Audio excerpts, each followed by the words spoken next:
Happy Thursday, everybody, and welcome into another edition of the Arizona Cardinals Unnamed Fantasy Football Show. With you all, Felipe Corral Jr., and to my right is Zach Galia and Kyle Odegard. Fellas, how we doing today? Doing well, man. Bye week. That's it. Bye week feeling. And I like how you mentioned that it's the bye week, because finally I feel like we can all just sit back on a Sunday and just watch football, right? And check our fantasy scores, because I'm assuming for the most part during game day, you guys are all over the place, whether it's home or an away game. How does it feel just to be able to sit back and watch it? Yeah, I usually have no clue on my fantasy football team until like Monday and be like, all right, I hope my guys played well, because we're super busy for sure on Sunday. Yeah, it also throws me off when all the other games are like 2 hours ahead of us, and just the whole time change from not being on the East Coast anymore. I've missed a couple lineup decisions that I'm not thrilled about, but yeah, in AZ you got to get up by 10 a.m. early in the season and make sure you make those moves. Yeah, so yeah, it'll be nice. Nothing really to worry about, and just any plans though? You guys, I mean just relaxing. You have your first Sunday off in what, like 11 weeks, or just doing stuff around the house? Yeah, basically all the human stuff that you can't do during the season, but yeah, trying to do as much nothing as physically possible, I think. And it was a weird week 11, and I'll tell you guys why. One, I won because the previous 2 weeks that I was on the show, I lost. So it was kind of like I wasn't on the show last week and I won. Zach won with like, and we'll get to the scores right now, but like Zach won with points. like 80 points. I think I had 1 point. And then the thing that I think stays the same is that Kyle lost, but yeah, that's the let's one look at this constant. I mean, that's the normal. What I have, the third most points this week? And he still lost. Played a better offense. Look at that offensive juggernaut. Yeah, shootout. Jones, Suggs. So, as I was talking about, Zach's team, Jones, Suggs, and Harmony, won 79-43 basically. And in my head, I'm like, man, if there was a week where I can just win with 80 points, you know, that's a good week. You're living right. I'm telling you, man, football. I think I had three guys play on Thursday Night Football, and I think I had like 8 points combined by the three of them, and I was like, I'm done. That's it.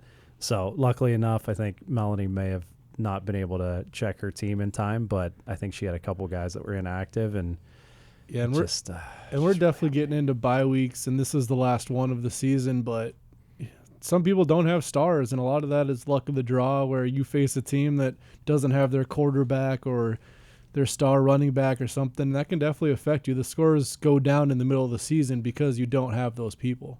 I just wish you had the luck that Zach had. I feel like you would have. That, I think you would have like 3 or 4 more wins. More than two? Yeah, more than 2. But moving on, the Fresh Prince of Air Raid, aka me. Took the dub over Mary Up offense, 130-96. And, you know, like I said, I wasn't on the show last week, so I think I was just destined to win one way or another.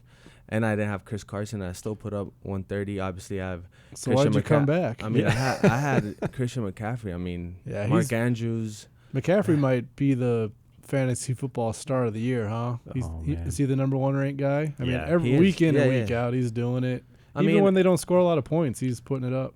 I think it's between him and Lamar Jackson. I would say they're pretty much up there. It's 302.6 for McCaffrey and 270.4 for Lamar. So right up. And the fact that McCaffrey's a running back to be ahead of everybody, that's ridiculous. There are very few people you can just set your lineup and assume you're getting 30 points from a week.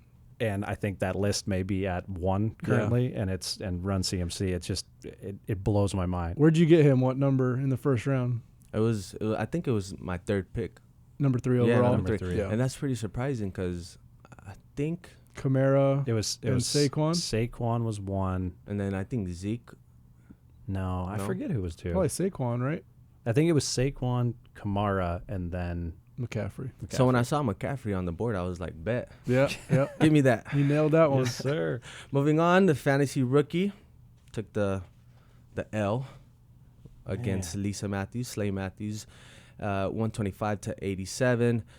Kylie the Creator also took the L. Sorry, Jackson, who's behind Behind the glass, right? Behind now. the glass. To 2 spoons, which, oh my gosh, he's been on like a 7-game winning streak. I think so. I think he started like 0-4 and just hasn't been any stopping him. Man, I hope I don't have to face him. He's in 4th place right now. I'm in 5th. Once playoff starts, I don't have to play him. Perfect. Moving on to Jake's Plumber. My boy Kyle couldn't come up with the upset against Shope T the Money. Taylor, who is 9-2 and in 2nd place right behind. Who's in first? Me. You? Me with my big win this week. See, this is what I'm talking about, Kyle.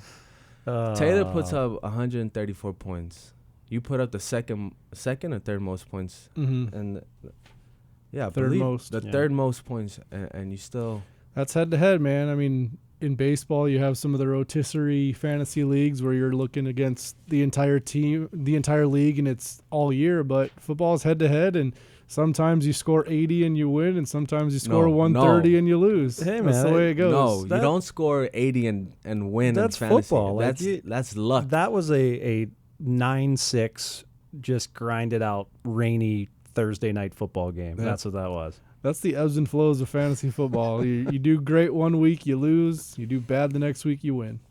I just think it's luck, to be honest. But yeah, of course, a little it bit. is. Yeah. We'll move on to the weekly top 10 of Week 11, and we'll start off with John Brown and Josh Allen. That Bills duo. Who would have thought? Yeah. Who would have thought? Like, tell me, who would have thought Yeah. that a Bills duo would lead Would be very the fantasy? rare. And from a personal perspective, like John Brown was here for a few years, really great guy, and he had some health issues. He started so well in his career and then had some health issues for a couple years and fell off a bit. So seeing him have a rebirth in Buffalo, he was always a very good player, but he had the sickle cell and some injuries, some different things. So to see him bounce back is cool for him. And anybody that has John Brown on their team, you got him either really late in the draft or in free agency. So picks like that can change the look of a team with the free agent guys, the late round picks. When you get those guys, you slot them in. If you drafted a McCaffrey early, then you can add a John Brown or somebody like that. Then you talk about a team that can compete for the title. So would you, let's say you're talking to Lisa, right? Because she's the owner of John Brown. Would you recommend that she keeps starting John Brown as like a wide receiver 1 or wide receiver 2? Because I personally believe that he's going to come back to earth, like starting this week, because they play the Broncos. They had the easiest schedule during the first 11 weeks of the season. So if you combine that with he's going to get shadowed by Chris Harris, he's one of the top cornerbacks in the game. It's a good point. Do you start him? I think it's matchup specific. He's not a wide receiver 1 in my mind. He's not, those Julio Jones, DeAndre Hopkins, those guys are must starts every time. Right. But John Brown has been really consistent. So if you're looking at a second wide receiver, if you're looking at a flex, he's the type of guy, even with a matchup like that, I think he can still produce because he's got that chemistry with Josh Allen, and Josh Allen is looking to him a lot, and that's a big thing is the targets. Even if he's a big play guy and he's getting the target, so he's kind of a high floor type of play. Yeah, I mean, it's with him, it's all you need is one play. The targets are definitely a bonus, and it's nice to see him get it a few more than usual, but I mean, all it takes is one time past the defense, and I mean, he had 137 yards and 2 touchdowns. So, I mean, it's always that kind of boom or bust, but I think the bust is a little bit lower of a chance with kind of all the targets that he gets. So what gives Josh Allen like the ultimate fantasy value? Do you think it's more that he can run the ball, or is he legit like a accurate pocket passer? See, from a real life perspective, I don't think he's taken that next step yet. You don't consider him one of the better quarterbacks, but the fact that he does run gives you some yardage on the ground, some points on the ground. he can score at the goal line by himself or throwing it, and he does have some decent amount of big plays through the air. His completion percentage isn't great, but if he throws it enough, I think Josh Allen is still kind of a risky play depending on, like you mentioned, the defense. They've had an easy schedule. When you're playing Denver, I'd be a little bit weary against Denver because in real life, Josh Allen isn't quite a great quarterback yet, so there's always a chance where you score 13 points against Denver, and obviously that's not going to work out in fantasy. Right. Is he your hot start of the week? I know you like to. Josh Allen? No. No, don't be putting that evil on me. No, he's been playing great, but Buffalo's got Denver, Dallas, Baltimore, Pittsburgh, New England to finish out the season. So that's not exactly a quarterback's delight by any stretch of the imagination, but I think like if you look at that top 10 list, 3 of the 6 quarterbacks that are up there are kind of that dual threat with Josh Allen, Lamar Jackson, Kyler Murray, kind of all different levels of that dual threat. But I think that does present a little bit more value where if there are kind of matchups where he's not doing it through the air, he might be able to do it with his legs. And luckily, I mean, they had the easiest schedule in the first 11 weeks. So at that point, I mean, you should already kind of, if your team's good enough, you should already be basically in the playoffs. So doesn't really matter. But moving on, you guys mentioned the dual threat quarterbacks. Lamar Jackson. Look at all of them. This dude's like a human. This dude's just like a human cheat code. Like when I think about Lamar Jackson, I think about using Michael Vick and like Madden or something like that. Oh my gosh. There's a lot of talk about the front runner for the MVP. What's made Lamar Jackson so special? Because I know some games he's doing it with his arms, some games he's doing it with his legs, some games both. I mean. That's the big key to me is the question was, can he sit in the pocket and throw in the NFL? Because if he couldn't do that, then teams could have totally played against the run and stacked the box. But we saw him in Baltimore in week 2, and he can sit back there and throw the ball. He doesn't have elite arm talent. Like Kyler Murray, I think, is a better natural passer. But combining what Lamar Jackson can do from the pocket with, he's the most electric quarterback runner, like you said, probably since Michael Vick. And when you have a decent arm and great mobility, great elusiveness, you're right. It's an MVP level type production. Well, and I mean, it pains me to say this, but hats off to the Ravens too, because they've kind of gone all in on developing that offense for Lamar Jackson. I mean, you think it's so obvious and so easy that, you have your best player, why not build the offense around him? But it's not always the case. And I mean, Lamar, I guess, couldn't have fallen into a better situation where everyone's kind of like, all right, we know what you do well. Let's build off of that. Smart. Great coaching. And before I move on, I don't mean to put you guys on the spot. Who's your guys' MVP? Lamar, Russ, or Watson? Mine's probably Russ right now, but we still got a few more weeks left. I think Lamar is right there with him. Yeah. I think Deshaun's good. I think Patrick Mahomes could come on strong at the end, but Russ by a hair over Lamar. Yeah, I would say it's really tight. I'll go with Lamar over Russ just to be different. Perfect. Me too. I don't want to be the odd man out. Moving on, Dak Prescott at 31.56 points. DJ Chark with 30.40. Man, this dude I feel like he just came out of nowhere. Is he like your breakout fantasy player of the year? That is interesting how many guys in fantasy, like we look at drafts and you plan for so much, and then it's these guys, DJ Chark and John Brown, and I mean even Jeff Driscoll's on our weekly top 10. He's a backup that nobody probably started, so it's definitely finding those, and he's a guy, that's definitely come along. Chark, he's the Jags don't have a great passing game, but clearly he's a guy who has made himself a legit wide receiver with 2 different quarterbacks too. Yeah. Zach, I have a specific question for you. No. Nick Foles comes back in the 2 games that DJ and Nick played in together. DJ has 12 catches, 250 yards with 3 touchdowns. Does that make DJ like a, without a doubt, wide receiver 1? I mean, I don't know that the quarterback is kind of the deciding factor on that. I mean, he's kind of shown that he can do it with Gardner Minshew or Nick Foles. So I think it's just kind of like the way that the offense is designed, with him kind of being more of the focal point. But, I mean, it doesn't hurt when you have that kind of chemistry with your quarterback. So if I have DJ Chark, which I did at one point and I dropped him. You dropped him? Yeah. Wow. Talk about luck. See what I'm talking about? It's moments like this where I'm like, you scored 80 points, you won, and you dropped DJ. Yeah. Moving on I dropped Chris Godwin too at the beginning of the season. Oh, thank you, man. I picked him up. Yeah, he's a top 5 receiver. I've had some questionable decisions, but that's what I'm talking about, man. You won with 80 points and you dropped Chris Godwin. Anyways, I don't want to get too into it. Moving on, Christian McCaffrey, obviously I have him 30.10. Oh, man. Automatic 25 plus points a week. So I want to say that. Just for my own state of mind, this is his point total, Christian McCaffrey, every week this season. It's when 42.9. He had one game where it was 7.3. So he is somewhat human. Then it goes 27.8, 33.9, 47.7, 21.7, 27.5, 37.6, 26.1, and 30.1. Yeah. You're making me feel better. Don't make me blush, Zach. No. It's just, it blows my mind how this guy is like, you talk about the human cheat code. I mean, it doesn't matter who they're playing, who's throwing him the ball, what the game plan is. He's good for 25, 30 points every single game. Perfect. Moving on to Jimmy Garoppolo I believe he had, let me check. He had 29.66 points.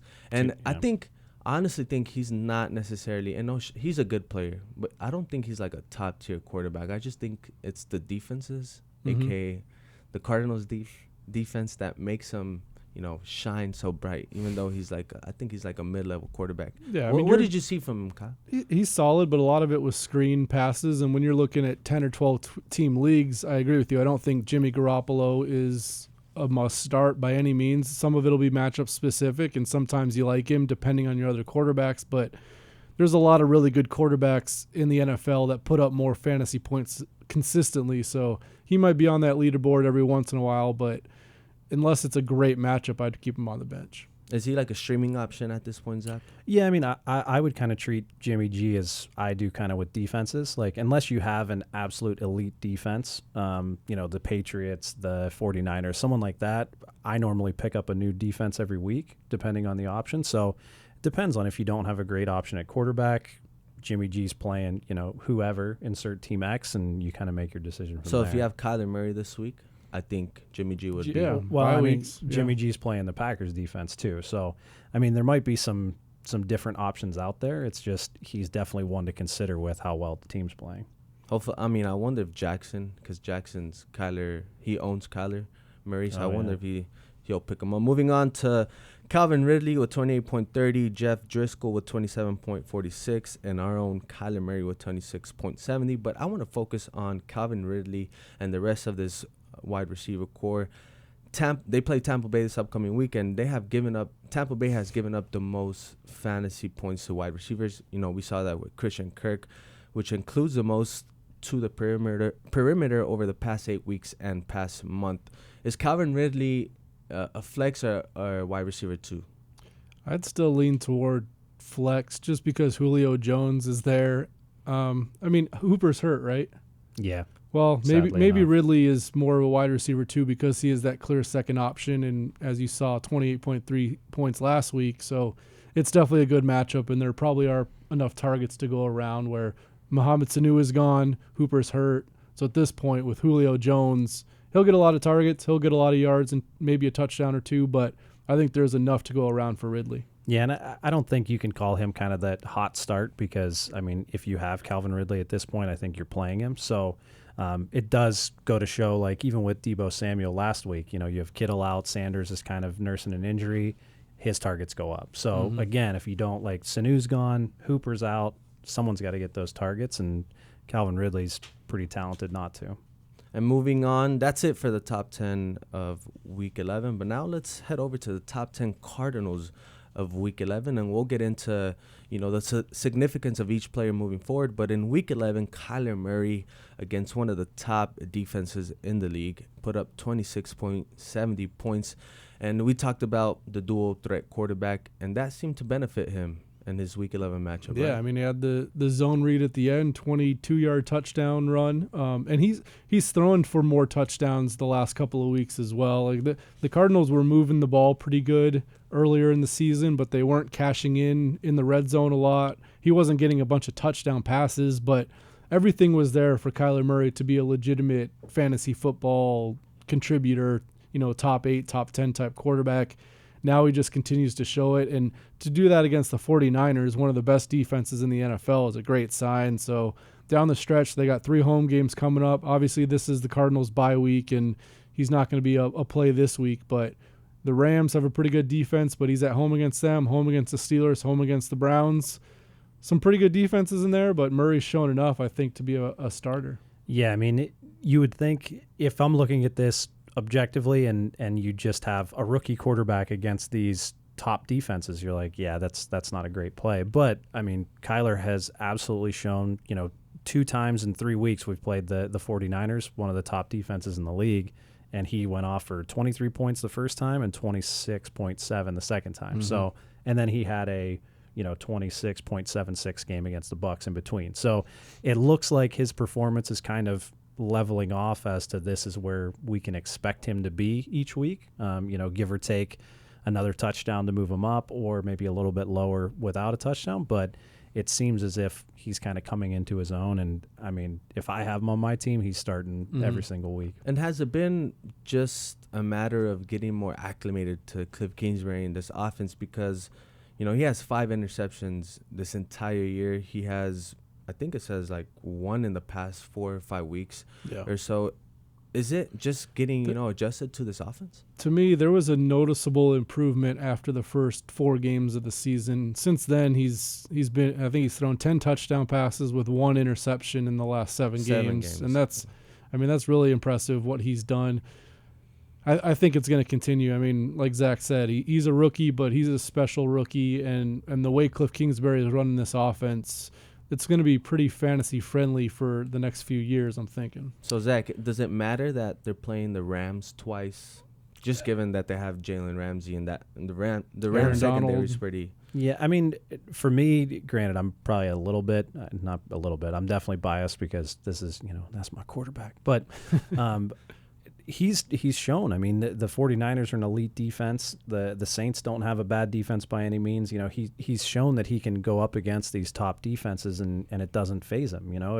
If the passes and the completions aren't there in the air, he goes to the ground. He seems to be well beyond his years in the whole decision-making process and breaking down the defense that, I mean, it's crazy to say that he's a must-start no matter who he's playing, but that's kind of where my head's at. And I've been I pay attention to his social media activity, and he's always using the karate emoji. Yeah. So I just started thinking I know his nickname's basically K1, but what if I was Karate Kyler, Karate Kid type of thing. I mean, have you guys thought of any nicknames for? I think K1's good. I'm not. Y'all basic. I don't think of nicknames for guys. I just call them what they want to be called. Yeah. You don't think of anything? No, I mean. You can mention it to him. Be like, hey, Karate Kyler. No, he's going to roast me. He's going to be like, Karate Kyler? What you talking about? All right, moving on to Kenyan Drake with 14 points last week. And, there's been a lot of talk about, they asked Cliff Kingsbury, what's been, your game plan for Kenyan Drake and David Johnson? And he keeps saying, we've been going with the hot hand in Kenyan Drake. And he's had 10 fantasy points or more in his 3 games with the Cardinals. What's been working for him in a new scenario? Is it just being in a new scenario with a new team in a new city? I mean, he probably has a little bit of extra motivation after moving on from his last stop, but I mean, it's just he's showing off kind of his dual threat kind of game-breaking potential. He's a threat from the backfield. He's a threat, if you throw him out in the slot, catch some passes. I mean, he's really can do it all. And that's not taking anything away from David Johnson because I think he can do basically the exact same thing. He presents that same type of skill set. So, I mean, I have to believe Coach Kingsbury when he's saying we're riding the hot hand and we're going with who we think is kind of moving forward. So it's a difficult decision fantasy-wise as to who you would play, just because the moment that you end up putting Kenyan Drake in over David Johnson's going to go off for 30 points. Exactly. So it definitely is frustrating for fantasy owners, I can imagine. But, I mean, both present very, very solid options. And we'll speed through these next names since we're running short on time. David Johnson, do you start him in fantasy from now on? I don't think at this point. I mean, you have to wait and see if he's going to get back in that mix. But if you're at best talking about a timeshare for David Johnson and not knowing how many touches he's going to get, I think it's too hard to start him, which is a big blow for a lot of people that took him in the first round. And they were counting on David Johnson to be one of their main guys, like a Christian McCaffrey, guys like that. Based on what we've seen the last few years, you thought David Johnson was going to get the vast majority of the work in the backfield, and Kenyan Drake has taken a lot of that. So definitely a wait and see with David Johnson. I think you can be confident in starting Kenyan Drake because of what he's done the last 3 weeks, but I think David Johnson, we're at wait and see. It's just so wild because David Johnson had 18-plus fantasy points in 5 of the first 6 games he played. So just for me to ask you guys, should we keep playing? Yeah, and then Kingsbury says, he's still a big part of the offense. So I just honestly don't know what to believe at this point. I'm telling you, that is a stressful situation for fantasy owners. So I couldn't imagine the people who are actually making real football decisions, how stressful that might be. But I just feel like the moment that you end up putting David Johnson on your bench, that's when he goes for 150 yards and 2 touchdowns, and then given your luck, I mean, if you have him in any of your fantasy leagues, that luck will probably benefit you more than anyone else. Larry Fitzgerald had 12.70 points, and I feel like we can always count on Larry when we need a big play. Farrell Cooper, found the end zone last week with 12.50 points. And Christian Kirk came back to earth a little bit. Obviously, he was shadowed by Richard Sherman, even though, he got those. He drew 3 pass interference penalties, which is good for the Cardinals and good for him, but bad for fantasy owners. Yeah, not good for fantasy owners. And then Zane Gonzalez, the All-Star. I think he's like the Cardinals All-Star because he's second. I believe he's the second-ranked kicker in fantasy football. Yep. And I remember, I forgot who said it, whether it was Aaron Jones or Cam Newton. They said, you're only as good as your kicker. And if we're ever in a situation, hopefully in the future, where, we're in the playoffs and we need a kicker, I feel like we can count on this guy. But Pro Bowl. Yeah.